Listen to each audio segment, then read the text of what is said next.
Welcome, Chrononauts, as we guide you through the experience of time travel using pop culture as our chewed fermented rice sake. We will be your constants. I am Dez. I'm Ari. And I'm Scott. And this is Time Pop. Time Pop. That was our most in sync time pop of all time. However many we've done, that was our bet. We finally got there. Speaking of in sync, how about the boy band music in this movie? Oh my God. This movie was made in 2016, but I would swear it was made in 1996. The music is like a fusion of young Billy Joel and the Gin Blossoms. Well, this movie was originally made in 2010. Oh. It came out in 2015. 16, right? Well, no, it came out in America. It says it was commissioned in 2014. Yeah, premiered in 2016. Oh, in the States at least. Right. No, released in Japan on August 26, 2016. It was released on my birthday. Oh. Hey, this is my birthday film. Whatever. Wait, should we do the thing that happened to us about this movie? Which now that we've seen the movie, I don't know if it's actually necessary. So before we watched this movie, everywhere that we saw it or talked about it, they were like, don't read about it, don't see the trailer, don't know anything about it, just watch it. Yes. Right? Yeah. So we did. And I guess we should tell that to our listeners. Yeah. So also, you can buy it for the same price as renting it. Yeah, exactly. So go for the purchase. Yeah, there's definitely some reveals in this movie. And so you want to not know them because then it makes the movie better. All we revealed so far is that the music is awfully lame. I thought it fit very well. I thought it was maybe, I don't know. But what we did watch was, in Japan, it's called Kimi no Nawa. America, it is known as Your Name.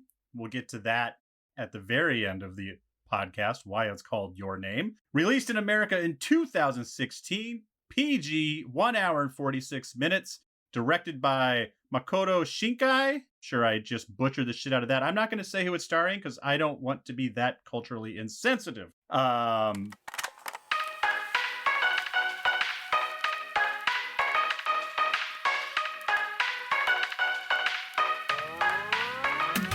Hello? Hello? Hello? Hello? If you can hear this, it's not too late. I return to warn you. This is Time Pop, a podcast that discusses time travel and pop culture. There are spoilers. I've seen the future, and nothing is sacred to these folks. Your past, present, and future are sure to be ruined. Even if you could go back in time, as I have, you will never forget what you are about to hear. You've been warned. This is Time Pop.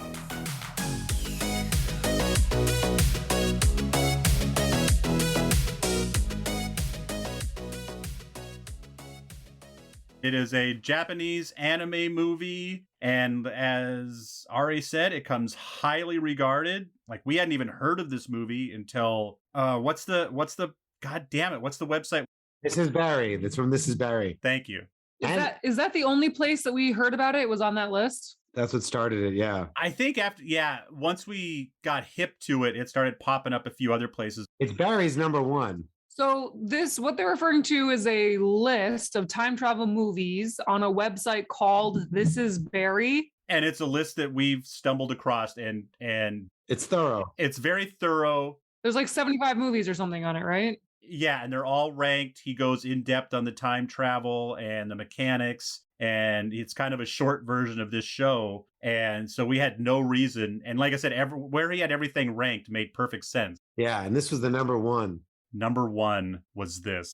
This is also apparently the third highest grossing anime film of all time. It's kind of a big deal in the anime circle. And in 2016, I saw a chart. This film made like 20% of all film profits in all of Japan that year. It was like above Star Wars Force Awakens. Wow. Who had like 8% or something. And this is like 8%. Now that I haven't even thought about this until now that we're talking about it, that I think I've seen Your Name pop up on a list or two, but this guy had it as Kimi no Nawa, and that's why it really jumped out at us. It's like, what the fuck is... Yeah. It says they're planning a live-action remake by Paramount Pictures currently. By who? Paramount. J.J. Abrams. Really? Yes, he's in the talks right now, at least. That's cool. Yeah, but I want to see what the other anime films are. I assume they're like Ghost in the Shell and Akira, but I'm curious. And then I want to see next is The Girl Who Leapt Through Time is the other anime one that's been. Yeah. Which is not time travel. No, it is. It is time travel? Okay. Yeah, there's an animated, there's a live action. Oh, Okay. is there both for that? Yeah. All right. We'll have to see them both. I would love a live action version of this. I guess now that I've seen it, maybe not so much, but I enjoyed this movie, but every anime to me looks identical for the first 10 minutes. Like I can't tell them apart. I mean, it's a very specific style. Yeah, and even like the introduction, like the pacing of it, the scenes, the for sure. camera angles are all the same. So that's why every time I turn one on, I'm like, I haven't seen a lot of anime, but I feel like I've seen this one before. Yeah. And then it's not until the story starts to take off that I'm like, oh, this is new and interesting, fun. I mean, the artwork was beautiful. Yeah. So, but I don't know. Our expectations were maybe a little bit too high. This being number one on the list. Yeah. That we're just sitting through like 30 minutes of body swapping. Like, I guess there's going to be some big reveal of time travel. Yeah, our expectations were way too high. So we're at this point assuming all of our listeners have now seen this movie. Yeah. So we had been like waiting to watch this one for a while now and had very high expectations while knowing nothing about it because that's what we were supposed to do. And to be honest with you, I was a little disappointed. Yeah. Yeah. I was like, Yeah.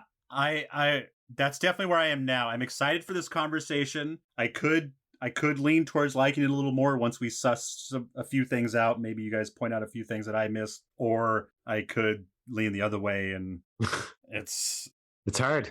It's not number one on my list. That's for sure. Yeah. It's a little simple. It feels a little childish. The music, oh my God. So torturous. It's not that complicated. It's not that advanced for time travel. It's not that creative. You know, in his article, that's what he says, like the creativity of it. But like, there's not a lot. There's actually a diagram of their timeline. They said it shows you the complexity. It's not that complex. Not at all. No, there's just like the back and forth. There's one timeline, and there's another one. That's the whole thing. And it's very mysticism based. Yeah. Which makes it hard. There's no time machine or mechanics that we can latch onto and figure out how they used it to what advantage. It's just like no science. Magic. So yeah, we don't know exactly why it started. The body swapping started, do we? Because she visited him 3 years ago, so it was prior to the comet. So it was just starting randomly before that. Oh, because her family had happened. Her family's kind of mystic, and that's why. Because the grandma said, "Oh, I had dreams," and your mother and everybody else. Oh, that's right. It does. It is in their DNA, isn't it? Yeah, that's right. I thought they were going to go more into that, like maybe like the reason why her mother died had something to do. Yeah, go deeper. We're fine with mysticism as long as like go deep into it, not just kind of like, yeah. Or at least like make his family lineage kind of line up with hers in some way, and they've been swapping for generations. This one family. Yeah, but they didn't. Yeah, but. How are you guys going to break down the plot on this one? Is it best to keep it quick and vague, or are you really going into the nuts and bits? I think we'll start out kind of nuts and bitsy, but just to like kind of set the tone a little bit, but we're not going to hesitate to start jumping around and figuring stuff out. So it starts off with Mitsuha. It's Mitsuha and Taki. Is that right? Mitsuha? Doesn't sound right all of a sudden. Well, there's the girl and a boy. The boy is Taki, and the girl is Mitsuha. Is that how you say it? Yeah. Okay. So Mitsuha wakes up in the morning. Everyone's treating her kind of weird. Like, you know, basically everyone that she runs into that day is commenting on the fact that she was acting really strange the day before and she wasn't herself, and she's back to herself now, or she's wearing her red ribbon like she always does. And we don't really know what's going on. Yeah, so in the beginning, they don't spoon feed it to you. They kind of like leave you like not really know what's going on, which I can appreciate, kind of leave you questioning. Didn't she wake up first grabbing her boobs? No, that was a day or two later. That's on her because we wake up and she's not swapping. She's not swapped when we meet her the first time. She's just post-swap. She did grab her boobs. She did grab her boobs. Yeah, even though she wasn't swapped. The first was the montage, but then in the beginning, she grabbed her Yeah, boobs. wait, what was the very beginning of this movie? It was like a music video showing you kind of like opening credits to a TV show. They're starting with the end. They were showing them saying, I feel like I'm always reaching out for someone, but I don't know. There's just this lingering feeling. And then it showed them kind of reaching out, and then it showed like a video montage of like bits that's going to happen. And then it went to the beginning of the story. And it also shows the comet, so you know that it's kind of a Yeah. So this is what's confusing. She did wake up. You see like a young girl wake up and it's anime, and then there's like a cleavage shot of her, which we're both like, okay, why are they focusing on a cleavage from God's point of view? Yeah. Boobs. But then it seemed like it was him and her body. However, she knew people's names and stuff, so that was very confusing. Yeah, and they kept commenting about, like I said, the day before, which she obviously had been swapped the day before. But yeah, she talks about, so she wakes up. So basically they're body swapping. Cry. She wait. Yeah. I guess. Yeah. We'll just jump to it. The first half hour of the movie is them. The boy and the girl are body swapping. He lives in Tokyo and she lives in like the mountains, like an hour away from Tokyo or more from Tokyo. She lives in Itomori. Right. Itomori, and they start to body swap, and then they kind of figure out, since it's such a regular occurrence, like it seems to be every other day at this point for a while. Yeah, and it's very confusing for them. And they start leaving each other notes in their phone. Oh, and they never remember who they're. It's weird that they start to remember more and more. They know that they're body swapping, and it seems like they can remember some things, but they can never remember the person's name that they've swapped into, even though they've just spent a whole day in their body. When they wake up, they're like, she's like, Taki, wait, shit, what's his name? But they are leaving messages like, hey, make sure you don't do this, please do that. Well, because they both have cell phones, right? And they realize that they can do like a journal entry in each of their cell phones, kind of explaining what the other one missed when they were in their body, and they set rules for each other, like, don't do this, don't ruin my relationships. And this goes on for a while, it seems like. Quit eating so many desserts. Quit working so many shifts, quit eating so many desserts. Right. So the first half of the movie is just them kind of navigating this body swapping life, her trying to learn his job and him trying to navigate her life, things like that. And the biggest thing that we get into is, while she's in his body, he's a little bit sweeter. Like, he's kind of a dude's dude. We don't see a lot of him. We see mostly him as her, but it seems like he's a dude's dude. But then when she's in him, he's a little bit sweeter, a little bit softer, a little bit kinder. And so this girl at work starts to take a liking to him. Yeah. Because she likes this side of him. And they do tell us how long this has been happening, because in the beginning of the movie, there's a news broadcast about this comet that is going to be passing over the Earth, over Japan, in a month, right? And this comet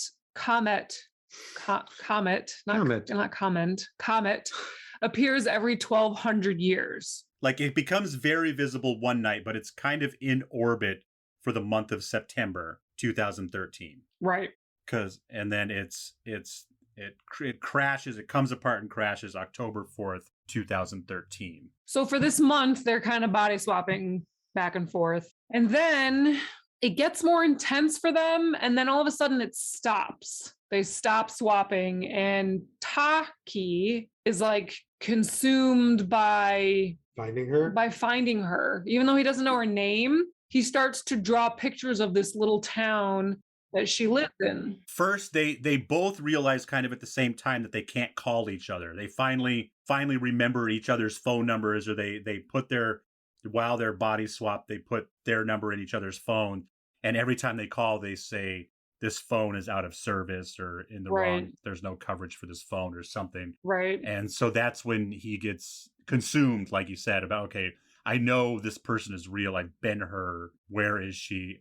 I'm going to go find her. And like Ari said, he can't remember names or anything exact. And so, yeah, he after seeing so much of it, he's able to draw a perfect replica of a view overlooking Itomori. Right. And so what this town looks like is really important. It's actually a lake formed in the center of an old crater created by a meteorite that hit the Earth. And it's a town on the edge of this little like lake that has been formed. And so he draws that and he takes a train with his friends, his two friends, and goes out there and is kind of trying to find this town. So I guess it's like Just by the drawing. Yeah, it's kind of hidden. He kind of knows it's up in the hills. He can't find it. So they basically give up and they're slowly making their way back to Tokyo, and they stop at a cafe, and one of the servers sees the picture and goes, "Oh, that's Itomori." And he's like, "Oh my gosh, where is it? When can I go? When can I get there?" And they're like, no, it was destroyed 3 years ago from the comet, remember? A piece of the comet broke free and turned into a meteor, and then that meteor hit Earth, making it a meteorite. So it destroyed the town and killing essentially 500 people, pretty much everybody within the town. And Taki's like, "Wait, what?" And like has a moment of like freaking out. And then he goes to use his phone to prove it. And all the messages and diary entries they left for each other just disappear weirdly. Yes. Not sure why they would at that moment. Yeah. Convenient. We're going to put that in a loophole category. Yeah. Yeah. Story plot convenience. Yeah. So then he takes a cab or something. Oh, he gets a ride from. He splits up with his friends. Yeah. He leaves them at the hotel. And goes to the site of the crash. But before the body swapping stopped, there was, I guess, maybe the last time that they swapped. And Taki was her. She. So he as her went with her grandmother. So real quick, let's go back to the beginning of this. So at the very beginning, she does a ceremony where she makes... Oh, right. Yeah, that's important. A sacred sake in this ceremony. And that's where she, as I mentioned, chews the rice, spits it to ferment it into sake. And so now they're delivering this sake to a shrine. And Taki happens to be in her body while they're taking this trip with grandma and her sister. And the shrine is in like another crater created by a meteorite nearby. There's a lot of meteors that hit this area, apparently, on the edge of the town. Maybe every 1,200 years? Yeah, probably. Maybe? Oh, yeah. Yeah, right. It must be, right? It's from the first one, yeah. From 1,200 years ago? Yeah. Well, they probably live in the crater lake from 1,200 years ago, and then the dried up crater lake is from 2,400 years ago, and so on and so forth. So Taki is in her body, right, when they're delivering the sacred spit sake, as we call it.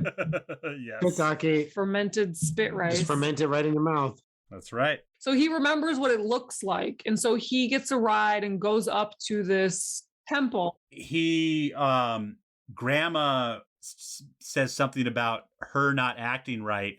And then you hear grandma come up behind her and say, "You're dreaming, aren't you?" And then that's what shakes him awake out of his last body swap. Right. So then that was the last body swap. Right. Yeah. So now we've got Taki in his own body making his way up to where this temple shrine is. And he sees the devastation of the meteorite. And he goes into the temple, the shrine. And you should mention that the grandma gave a whole theory on time.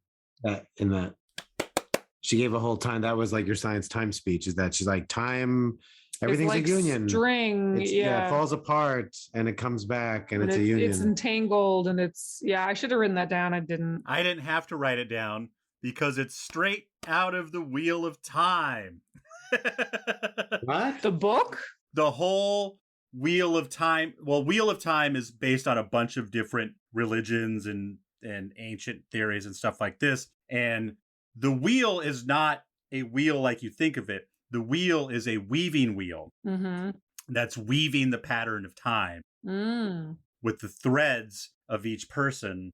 And then those threads get woven into the fabric of time as the wheel weaves, as the wheel wills. So, but saying it's a wheel means that at some point it comes back and connects to itself. Otherwise, it would just be a long blanket of time. Yes, it is. There is some circularity to it also, but mostly because it also becomes... It's a loop. It is. We're weaving a loop.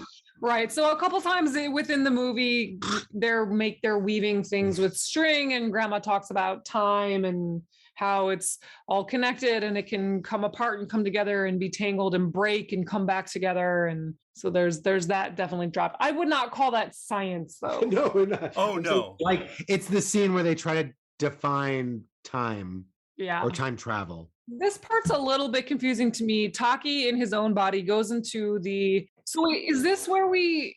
So okay, so at this point we realized that they have been swapping bodies from 3 years ago, right? We haven't mentioned this yet. So when he realizes they're like an asteroid, a meteorite destroyed that town 3 years ago. Before he makes the journey to the shrine, he spends all night in a library, basically Yeah. reading about this disaster and what happened. And he's vaguely remembering it from the news from 3 years ago. So she has gone into his body 3 years into the future, and he has gone into her body 3 years into the past. And my question is, at no point did either of them look at the year on their phones. Yeah, they show the calendars in depth, February 12th, February 13th. They leave each other daily journals, and no one at any point, like you would see the, I guess they just get the years out of those. Well, that's where the memory thing comes in too, where, you know, if they can't even remember the person's body that they were in, then that would definitely be a type of They were using iPhones. I'm looking at my iPhone on the big calendar in the upper left corner. It has the year. But if you can't, I know that, but if you've been in someone's body for 120 hours in the last 2 weeks and you can't remember that person's name, then the date's probably going to slip away too. And apparently they disappear once you find out about them. Yeah, once you stop swapping. Loophole. I'm just going to say no, not if you bring in memory loss, I know it's bullshit, but But I'm talking about on the phone. Why? No point in the rest of it did the calendar or the diaries disappear. I mean, they're texting with their friends. At no point did it disappear. But the diary is from their phone, from their present. The diary isn't from 3 years ago or 3 years. They write the message. But it doesn't disappear until he just finds out that it was from 3 years ago. Him finding that out knowledge-wise, that shouldn't affect the fabric of time, space, or his phone. If it like a comet just hit and then it got erased, fine. But it's just him. The moment he found out it was 3 years ago, that's when it got erased. When it disappeared. When it disappeared. But at no point did he travel 3 years in the past and then look at the date and be like, why is this date 3 years ago? Yeah. The year. I can see why they can't remember it when they swap back, but you're right. It should have come up at some point while they were swapped. Yeah. So, okay. So he is in this stone cave shrine thing where they left the Spitsaki 3 years earlier, right? Because they're a very old traditional family. So it had fermented by that point. Yeah. Oh, yeah, it was good by then. So he kind of knows that. He recognizes the place because he was there, and he decides to drink some of the sake. And then he goes on like a little acid trip. He time travels. He falls backwards and sees the mural on the ceiling of the cave of the comet. So this is that's when he kind of realizes this is, you know, if it's in this. Or was that a hallucination? I don't. He's her life. He finds out information. He sees about the girl's life and why the mom died and the father left. I don't think it's hallucination. He sees the real business. And he's on like the end of like an umbilical cord, which is kind of interesting. Oh, yeah. He sees her whole life from birth. Yeah. And then when he wakes up, he is in her body and she is in his body. And it is before the meteorite has hit.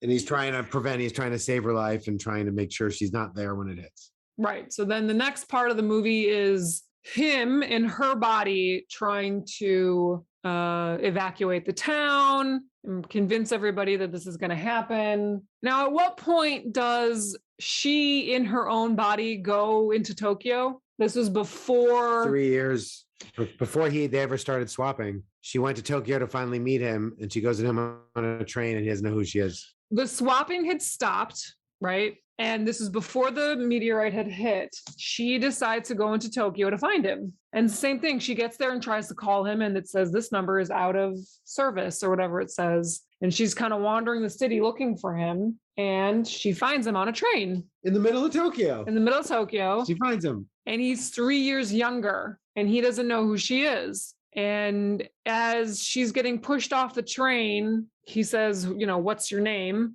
And she says her name and kind of throws her hair ribbon to him. It's this red hair ribbon. And that's what he's had this whole time. For 3 years, he's had this red hair ribbon on his wrist. Doesn't really know why he always kept it, but he did. And now it all makes sense. That's her ribbon. And later on, they talk about that. But at this point, he in her body is just trying to evacuate the town. What is she doing at this point? She's in his body in the future outside the shrine.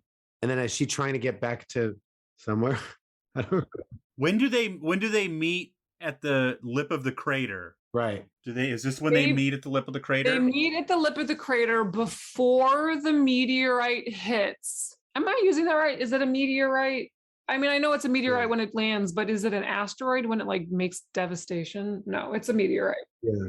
Yeah. A Okay. meteor.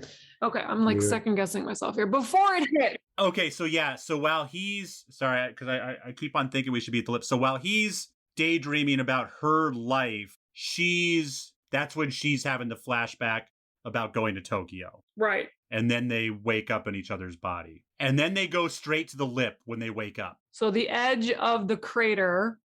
Where the shrine is. Where the shrine is in the very center of the crater at the bottom, and they're on the edge at the top. It's like a bowl. And she is in his body, and he is in her body, and they are 3 years apart. Yes. Right. And throughout the movie, I think in the beginning of the movie, someone talked about right as the sun is setting, it's twilight and it's the golden hour, and it's the time between the veil between two worlds is the thinnest, and they overlap in some mystical. And someone even calls it the magic hour. Yeah, magic hour. It's not night, it's not day. So the sun is setting at this point when they're both on the edge of this crater, and they can kind of hear each other. They're calling out each other's names, but they can't see each other. But then the sun sets and it's golden magic hour, and they can see each other and they can touch each other. And do they swap back at this point, or do they? Yes. Okay. They instantly swap back. As soon as they see each other, they swap back, and they're talking and they're hugging and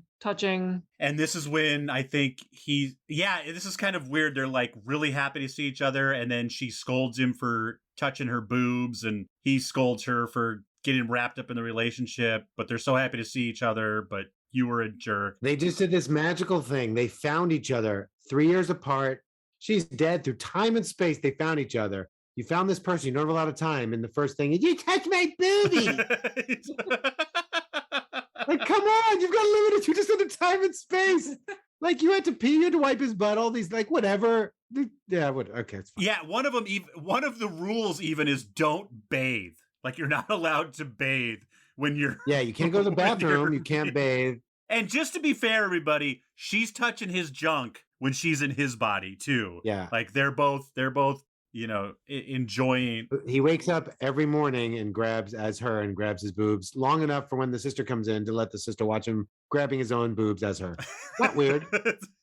I would just do it with a closed door not when my sister's coming in, but whatever. Or hear her footsteps coming down the hall and maybe let her go. Knocking and saying time to get up, or just let go of them instead of just squeezing as you're talking to your sister. Yeah. Not weird. Not at all. It's all good fun. Oh yeah. So while they're making up and arguing all at the same time, he tells her the comet's going to split up. The meteor's going to hit your town. You're going to destroy it.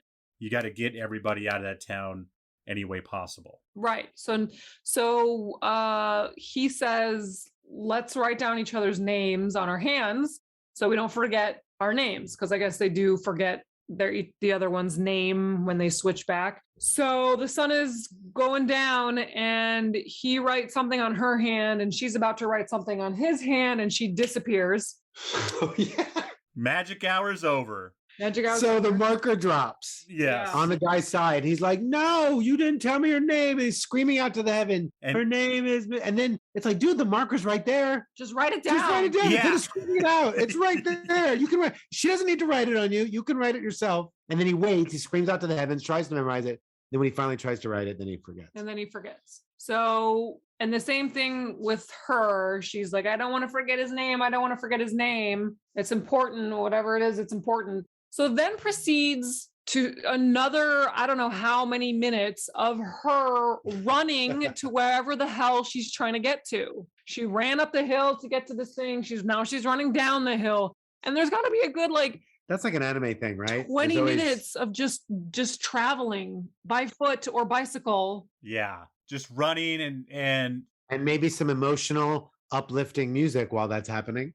Yeah, music by the Rad Wimps. Yeah, it was pretty bad. The Rad Wimps did all the music in this. Shout out.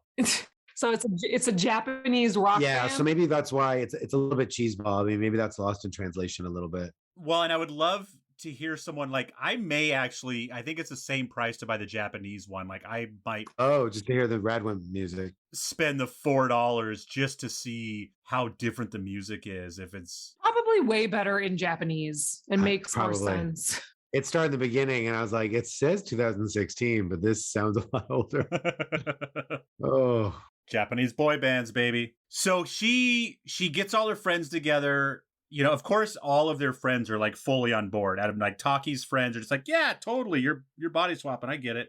Happens all the time. And her friends are kind of the same way. Yeah, totally. You've been body swapping from 3 years ago. So this guy knows how can we help you? And one of her friends, of course, drops a hint at the beginning of drops a good for nothing line that he can get explosives, which comes in very handy at the end of the movie. So they come up with a plan to try to evacuate the town to the high school, which is outside of the blast radius of the hit. So they try to make this plan. They're going to blow up the power plant and they're going to make an announcement over the speaker, but apparently it's not convincing because they need the mayor of the town to be the one to tell everybody to evacuate. And who's the mayor? The mayor happens to be her father. Ta-da! Oh, we find out in the flashback when he's going through her life that the mother dies young and dad takes off. So that's why it's grandma raising them. And dad's kind of a jerk and, they're not really on good speaking terms. And so he's not really listening to her much. I think he goes to her once. She goes to him once and tries to explain it. And he's just I think he goes to her once and he blows her off. But then once everything starts going to shit. And I think at this point, the comet has split and you can see that a piece is going to enter the atmosphere. And we don't even see it. We just see her running to dad. And then the next scene is them at the school. Right. So they're able to get everybody to evacuate and they save everybody's life. And then it's years later. I think it's 5 years later. 8 years. So it's 8 years since the 8 years since the comet. So it's 8 years from her life. 5 years.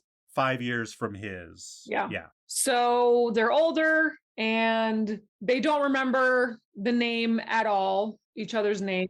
And she didn't write her fucking name on his hand. She wrote, I love you. No, he wrote it on her. Yeah. He wrote on her hand, I love you, instead of writing the name. Dick move. And right. Such a She actually needed your name, bro. Doesn't help me at all. You had stopped worrying about your boobs. You could have given the name and then you know each other. So they're older now and we kind of are following Taki and he doesn't even remember why he went to that town, just that he went there with his friends and he's not satisfied with his life. There's always something missing. He's always searching for something. He doesn't know what it is. And there's a lot of that, a lot of searching, a lot of job interviews or something. And what's she doing? I forget what her gig is. We don't know. She made it to Tokyo. She always wanted to get out of her town and she's in Tokyo for whatever reason. And then they see each other where? On a train. And they get off the train and are running around the town. On separate trains. They're passing each other. Yeah. On trains. They each get off at the next stop and just start running back and pass each other on the stairs, but don't say anything. And they pass each other a million times, I feel like. They pass each other 10 times. And then finally he says, do I know you? And she says, yes. And then The end. No. The last thing, Oh, right. they simultaneously saying, They ask, "What's your name?" "What's your name?" Ayo. The end. Yeah, I don't know. Not my favorite. So, okay, the time travel, let's separate the time travel Yeah. from the movie. The time travel itself, how do you feel about the time travel? Here it is. Here's the soundtrack, folks. Put those headphones on. Just like my father gave me would always make me despair. Somehow. Yeah, all the music in this, everybody, all of the music is just saying what's going on. It's very... Now she's walking away down the street, gonna run for a while. And it's 3 years later, and it's 3 years earlier. Okay, sorry. Back to the podcast. Time travel. So, as far as time travel goes, has there been another movie or story where it's a body swap with time travel, 3 years difference? No, that's pretty unique. We've seen there's lots of body swap films. Yeah. Yeah. There's lots of time travel films. Is there a combined body swap time travel? I don't think so. So it's pretty original. Oh, wait. Well, I've seen where they go back into their own body in prior years, but not someone else's, but yeah, not a swap. So it's a consciousness swap, Yeah. is what it is. Yeah. Consciousness It's swap. unique. Body swap time travel. Yeah. So it's unique and interesting that they chose to do 3 years, and that way they can meet each other in the future, once she is saved. Mhm. It would have been a lot more obvious if they had done more time, right? If they had done 10 years or 20 years, it would have been really obvious as to the swap. But with only 3 years, even the audience, we didn't know. We didn't realize that it was only... I did guess. Yeah, Scott did guess. He's like, what if it was... Except, yeah, I would say, what if they're from different time periods? And then it's like, it's 4 years ago. She's like, yeah, they both got cell phones. It's like, oh, yeah. Yeah, the So cell if it phone. is time difference, it's not super significant, Yeah, but so then he was right. as always. Ha! But wouldn't he... See, now we're getting... It's all a loop. Now we're getting to the year thing again. Like, he would have an iPhone that she didn't even know existed yet. Oh, yeah, it would have like 3 upgrades maybe, Yeah. unless they kept the phone for a while. Yeah, I mean, 3 years, that's not a crazy amount of time to keep a cell phone. Yeah, you can keep a cell phone for 3 years. Not if you're a cool guy in Tokyo. But he was really like cheap, remember? He's like, stop spending my money on sweets. That's right. So maybe he didn't get a new phone every year. She got to go to a cafe. They don't have cafes in their town. Want to go to a cafe? You want to go to the Boss soda machine? Yeah. Oh, yeah. It's like Freaky Friday meets 12 Monkeys. This has good bones to it. There's not a lot of holes. The only hole for me was that they would have seen the date at some point, the year at some point on the phones. And why his phone, all the stuff disappeared at that point. Yeah, and then exactly. Why all the messages all of a sudden disappeared. Hole. Damn it. I was really hoping this conversation was going to make me like it more. But Yeah. If you take out all the like traveling, the running places, the body swapping, there's not much to it. if this had been number 26 on his list and we were just like, oh, this looks like it's interesting, let's try this. Exactly. Why is this his number one? He's just got to be anime biased. He must just... Yeah. There must be something about this style that he loves anyways, and then you throw time travel into it and Must be. he's just... Scott, you got it up? Yeah. No, I was just looking. It's funny. I looked up why is your name good? Why do people like it? And what I found is everyone loves this film. So I'm missing something. Maybe just fans of anime. It's a legendary classic. Yeah. For anime, yeah, it's really good. The art is good. The story is original. It's super original. It broke box office records. Yeah.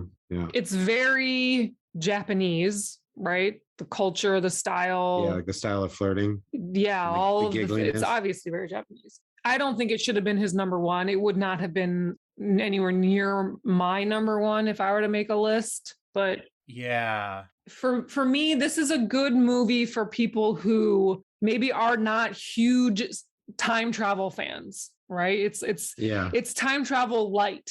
Yeah. For us three here on this podcast, and for most of our listeners, I know that we like time travel. We want time travel heavy, right? Yeah, we want this like Tenet and Interstellar. We and want it like rich, primer, just dripping with time yeah. travel. We want it complicated and confusing, and it makes your brain hurt. You don't even understand the movie, then we love it. Yeah. So this was not that. This was a very sweet, beautiful, original movie about, with time travel in it. So I just did it. Because I just looked it up.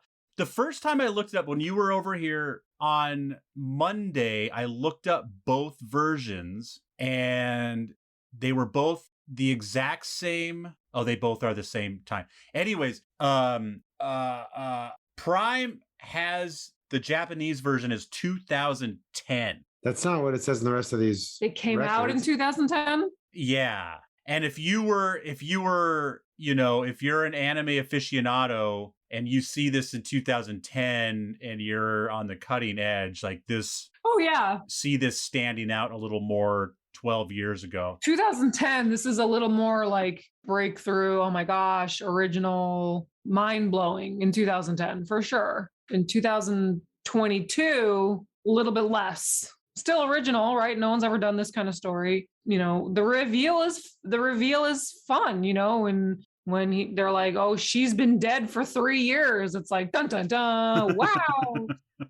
That's fun, But, I think for us too, it was so hyped up. So this is what Barry says. The intricacies of cause and effect of time travel in this film is pretty complicated.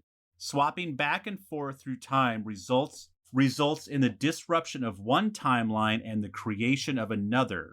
Events of a critical day are rewritten and we get to see two realities blurring into one unified possibility. Katawar Doki. What the fuck is Katawar Doki? But he talks about cause and effect, and yeah, it has that, but I wouldn't say it had more of that than say Predestination, which is all about cause and effect, Yeah. So I think he just has a bias towards anime, would be my guess. Yeah, he talks about how beautiful the animation. Again, in the world of anime, it's beautiful. One of the classics. I'm going to look up top grossing anime film. So Katawar Doki is Japanese for the magic hour. Okay. Which is a cool concept, a very mystical, magical way of time traveling. Oh, and that's definitely the Japanese version, because I think that word may have been made up for this movie. has part of it. What I learned localizing Kimi no Nawa. So this is someone who worked on the film, getting it ready for America. It was a big deal. And it beat out that year. It beat out at least 2006. It was saying in this 2016, because it was saying even in Japan, it beat out Force Awakens and Jurassic World and a few other big ones. That's saying 2016. So also time travel mysterious. I think it would be interesting to see them redo it live action. I'm very curious to see J.J. Abrams do this live action with better music. Yeah, there's definitely some Japanese folklore in here that I'm kind of glad they didn't go out of their way to explain, just because then the whole movie would have stopped. It would have turned into a Japanese history movie. But the whole red string of fate is a big deal in Japan, just that one portion of the string of time. There's even more here that says, I'll try not to go into it too deep, but it's titled, "At one point, the English sub made me rage." Wow. Meaning it was incorrect. There is a scene translated so badly in the official English sub that it messes up the plot coherence. Oh, wow. Which means the dubbed isn't any better. We watched it dubbed. Did you watch it subtitle or dubbed? Dubbed. Yeah, we watched it dubbed too, which, yeah, maybe it just doesn't translate as well. Does the guy who wrote that list, does he speak Japanese?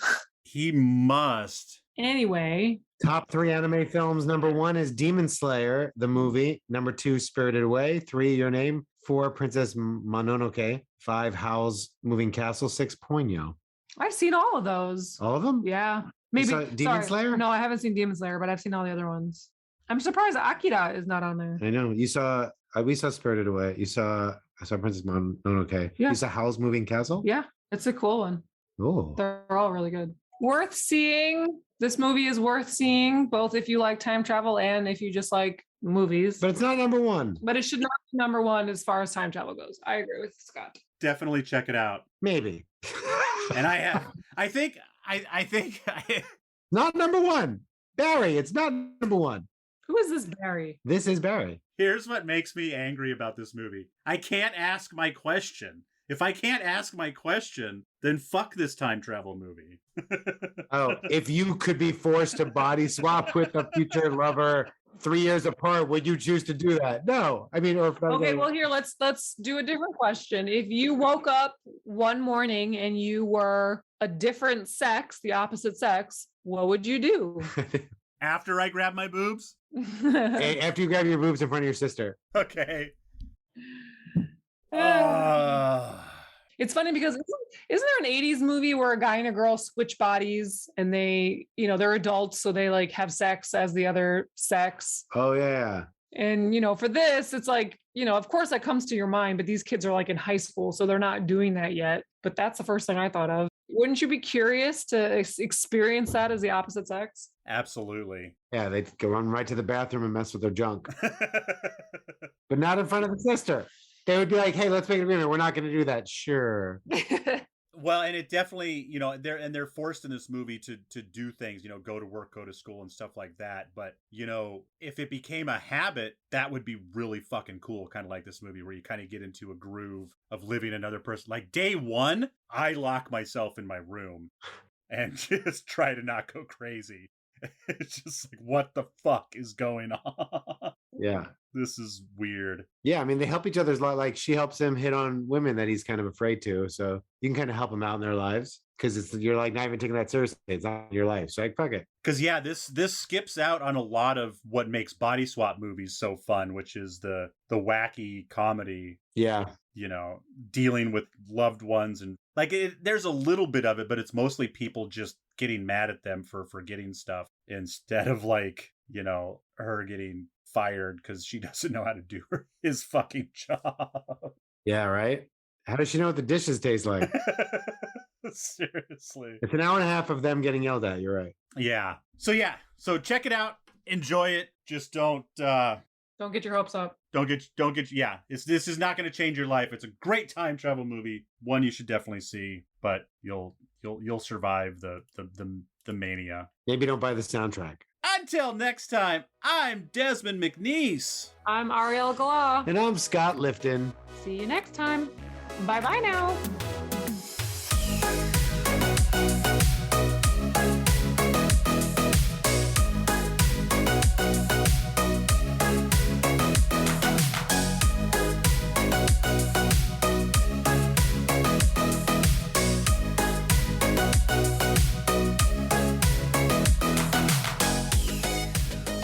Oh, by the way, Scott, I put your cucumber in the oven. Poster above your bed. Your mascara in the microwave. Put the salami in the sandwich. Mixed and edited by Desmond McNeese for We Mixed It, LLC. Go to whatsoundsawesome.com.